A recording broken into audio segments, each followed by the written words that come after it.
Hey everybody, Charlie Stevens here. Welcome back to my channel. Going to be teaching you another guitar lesson today. Okay, so today we're going to be learning about 3/4 time, or 3/4 time, or waltz time it's sometimes called. Okay, so this is a different time signature than the one we've previously learned about. So in our lesson on counting, we learned about common time, which is 4/4. Most songs are in 4/4 time. It's so common they call that one common time. But not all songs are. Sometimes we have different time signatures. Okay, so the time signature is the thing we see in the beginning of our music right next to our clef. So in our series we've been learning about the treble clef. So right next to the treble clef you should see two numbers. So every other thing we've done in this course we've seen 2 4s. The top 4 tells us how many beats are in a measure, and the bottom 4 tells us what type of beat that is. Okay, so the top number tells us how many beats, the bottom number tells us what type of rhythmic value gets the beat. Okay, so in 4/4 we had 4, that's the top number, 4 beats per measure, and the bottom number 4 represents a quarter note. Okay, so there are 4 quarter notes in the measure. In this one, there's a 3 as the top number, still a 4 on the bottom. So what that means is that there are 3 quarter notes for each measure. Okay? This is called a simple meter.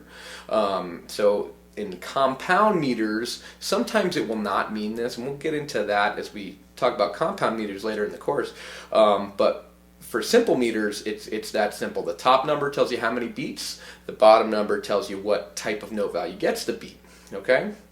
So in 3/4, it's often sort of a pretty type of feel. So they nicknamed this one the waltz time because it's like the dance of the waltz, which is sort of a pretty dance. So I sort of like to imagine how that dance looks sometimes when I'm playing in 3/4 time, and it helps me get a nice pretty lilting kind of feel sometimes. Okay? So 3/4 is super cool. It gives us a little bit of a different thing than common time, a little bit of a different sound. It's often pretty, but it doesn't have to be. It can be different musical things here. Okay, so we're going to learn about 3/4 time today. We're also going to need to learn a new type of note, a duration note, a note value. Okay, this one is called the dotted half note. Okay, so when we add a dot to a rhythmic value, it increases that rhythmic value by half of the original rhythm. Okay? What the heck does that mean? So in this case we have a dotted half note, so we have to first figure out what the rhythmic value is of the half note by itself. So a half note is worth 2 beats. It gets half of a measure of common time, which is 4 beats, so half of that is 2. So a half note is 2 beats, okay? Then a dot adds half of that value, 50% of that value in addition to it. Okay, so half of 2 is 1, right?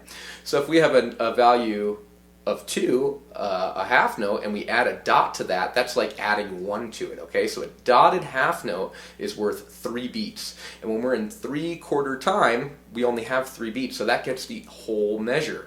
It's similar to a whole note in 4/4 time because it takes the whole measure. The only difference is this one's 3 beats long instead, okay? So when we do waltz time, 3/4, we count to 3 over and over again instead of 4. 1, 2, 3, 1, 2, 3. Gives it a totally different feel, very cool. So oftentimes we'll count to 3 twice in a row to let us know that it's in 3. If I count 1, 2, 3 and just start, you might be expecting to hear 4 since 4 is so common. So sometimes I'll say 1, 2, 3, 1, 2, 3, and then I'll begin the piece, giving 2 measures of count so you can really get in this new feeling of 3. Okay?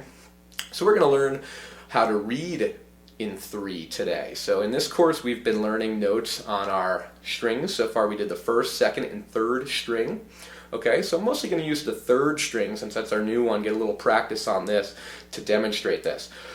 So in example 1, we're going to play through with just all the note G with different rhythmic values, okay? So before we get into eighth notes and dividing beats smaller, and we're just using whole beats, there's actually only a few different ways that we can fit these symbols into one measure. Okay, we can put 3 quarter notes in the measure, That would equal all three, right? We could do a half note plus a quarter note.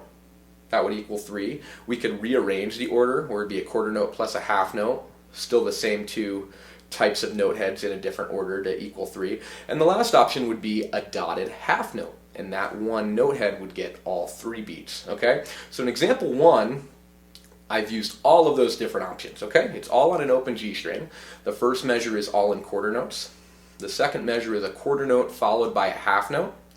The third measure is a half note followed by a quarter note, and then the last measure is just a dotted half note for the whole measure. Okay? So we're just going to play this one string. So I'm going to count to 3 twice to count us in 3s. We can really feel it in 3, and then we'll begin together. Okay? Here we go. Example number 1. 1, 2, 3. 1, 2, 3.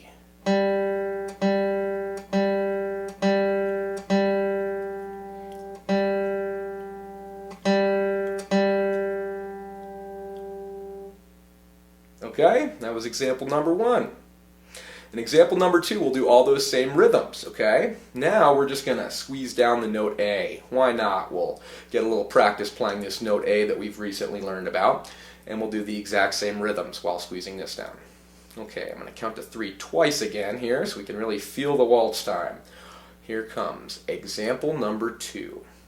1, 2, 3. 1, 2, 3.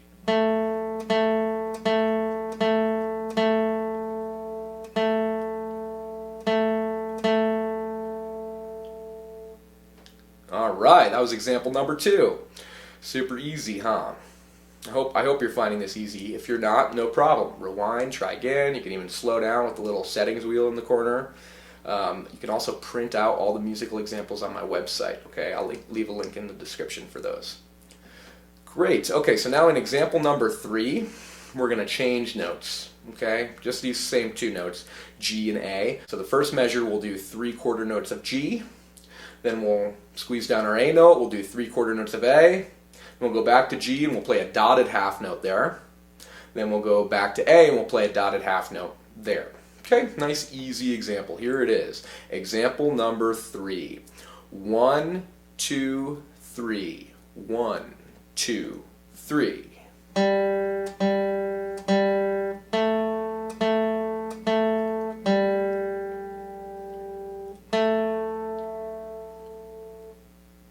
Okay, that's example number 3. Okay, great job. So this one's a little bit more involved than the other ones. This is a bit more of a musical example.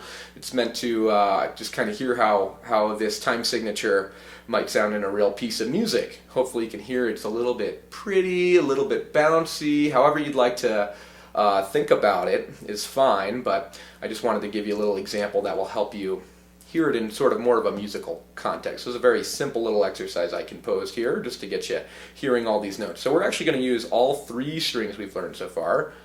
The third string, the second string, and the first string are all going to be fair game in this.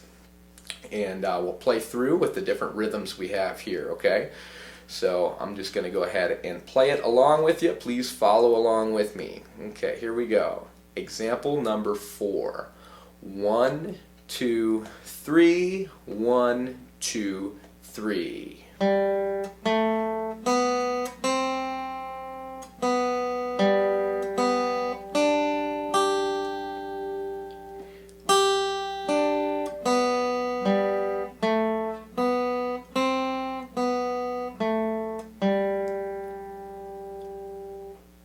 Okay, did some arpeggiation that we're not going to really dive into right now, but you know, part of the reason that it sounds pretty like that is also because I was outlining a certain chord using arpeggiation.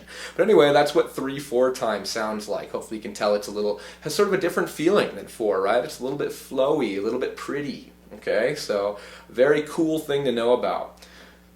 Alright, well thank you so much for watching that lesson on 3/4 time. If you're liking this series, please subscribe to the channel, and I look forward to seeing you in the next video. Thanks a lot.